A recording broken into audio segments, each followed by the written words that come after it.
this is perhaps the first incident of its kind, right, to happen in Namibia at this magnitude, or what do you make of it?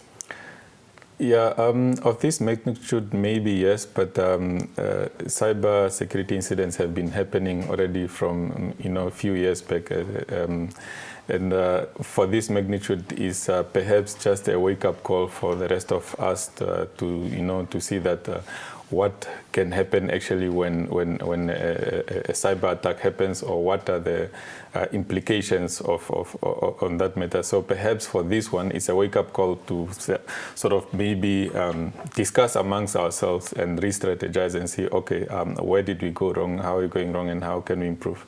Mm-hmm. So what actually attracts these hackers, or how do they determine their target? Hackers generally, they are inspired by different motives. There are some hackers that wish to perhaps, how do you call it, that want to influence political stability of a country. There are hackers that just want to get money or extort money out of people. There are hackers that are just doing it for fun, just to, prove a point or something like that. So generally, how they pick a target will be determined by what it is that they are hacking for.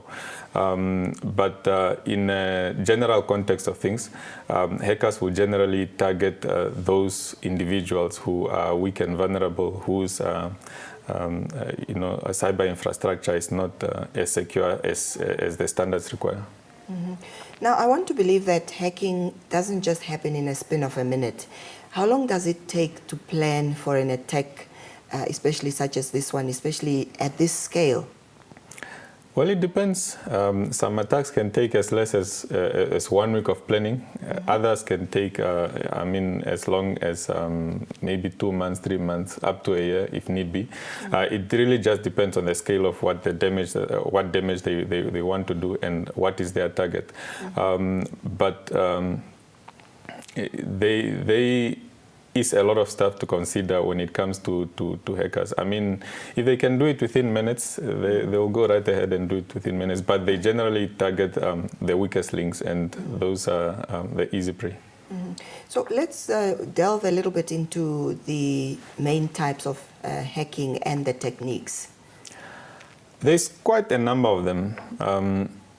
I mean, with the modern cybersecurity infrastructure that is there, you can almost be assured that the security infrastructure are designed to be very robust and detect all these activities. So hackers would generally have to rely on multiples of multiple activities or multiple ways or schemes to get into an organization or into a subject. It can range from, one of the mostly used one is social engineering, because the human being is pretty much, like I always say, the weakest link in a security chain. So it's much easier to trick people into sourcing information and use that information to get into their systems. Others are simply maybe just man-in-the-middle attack, where you intercept a communication between a computer and a server, and then you extract all the information that is that they are communicating. Or others could be such as SQL injections, where you have you target a database that contains a lot of data, and you trick it into giving up information that is supposed to protect it and only make it available to authorized users. Well, that's very interesting. So the data in this case now has been released on the dark web, and we often hear about dark web. But what does this mean, or what is at stake here? Okay, firstly, let's define what the dark web is. The dark web is a part of the internet that is not officially indexed by search engines like Google and all these kinds of stuff that you, or applications that you use to search for websites.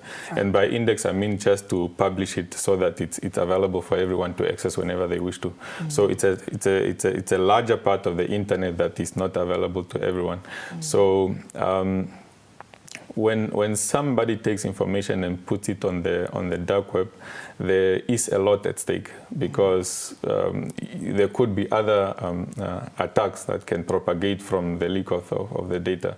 You could have people impersonating other people. I mean, just because they have access to an ID and a telephone number next to it, they'll be able to do something with it. Perhaps call the bank and impersonate you and say, no, I wish to change my account details or something like that, and I want to change my password. But probably the banks will not allow this, because they have also their operations protocol, but something can still be done.